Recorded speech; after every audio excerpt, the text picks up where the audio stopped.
2018-19 या शैक्षणिक वर्षापासून बालभारतीने पहिलीच्या वर्गासाठी लागू केलेल्या मराठी बालभारती या पुस्तकातील जंगलात ठरली मैफिल ही कविता हिंदी इंग्रजी शब्दांमुळे वादात सापडली आहे। या कवितेत असलेल्या हिंदी इंग्रजी अरबी शब्दांच्या वापरावर अनेकांनी आक्षेप घेतला असून काही भाषाप्रेमींनी या कवितेत असलेल्या वन्स मोर झाला शोर या ओळीतील इंग्रजी शब्दांवर आक्षेप घेतला असून यावर सोशल मीडियावर खमंग चर्चा रंगली आहे।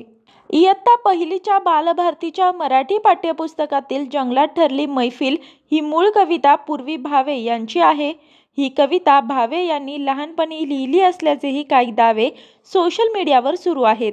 अशा प्रकारच्या कविता मराठी बालभारतीच्या पहिलीच्या पुस्तकात टाकून बालभारतीच्या भाषा अभ्यास गट आणि इतर समित्यांनी आपली गुणवत्ता दाखवून दिल्याचंही सोशल मीडियावर म्हटलं जात आहे। एका फेसबुक पोस्टवर या कवितेतील मुलगी ही कोकणस्थ आहे कारण तिने वरचा सा लावला आहे। याशिवाय बालवयातच कवितांबद्दल तिटकारा निर्माण करण्याचे महत् कार्य करणारे बालभारती, शिक्षण खाते, शिक्षण मंत्रालय किंवा जे कोणी असेल त्यांच्याबद्दल आपण कृतज्ञ राहिले पाहिजे। कवयित्रीचे नित्य प्रातस्मरण केले पाहिजे अशी उपरोधक प्रतिक्रिया फेसबुकवर एका अभ्यासकानं व्यक्त केली आहे। तर दुसरीकडे या कवितेच्या कवयित्रीला पूजा खेडकरचीही उपमा दिली जात आहे।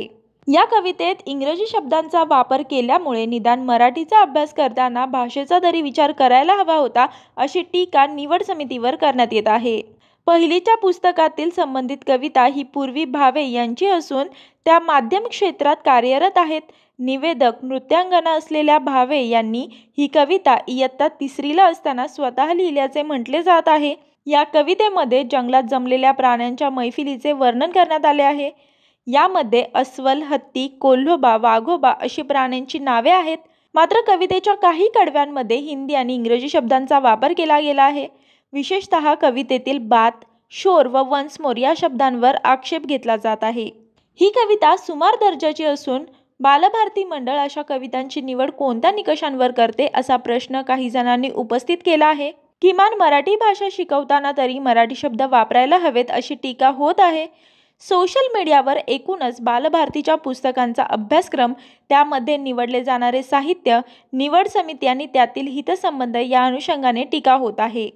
यावर बालभारतीचे संचालक कृष्णकुमार पाटील यांनी प्रतिक्रिया देत पहिलीच्या पुस्तकात 2008 मध्ये केलेल्या पाठ्यपुस्तकात या कवितेचा समावेश केला आहे।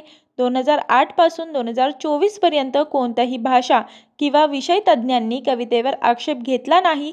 आतापर्यंत बालभारतीकडे या कवितेबाबत कोणतीही लेखी आक्षेप आलेला नाही। लहान मुलांच्या कल्पनाशक्तीचा आणि भावविश्वाचा विचार करून कवितेचा समावेश या पुस्तकात केला आहे।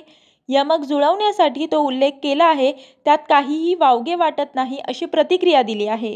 तसेच या वादावर शालेय शिक्षण मंत्री दीपक केसरकर यांनी देखील प्रतिक्रिया दिली आहे। वन्स मोरला पर्यायी शब्द आहे का?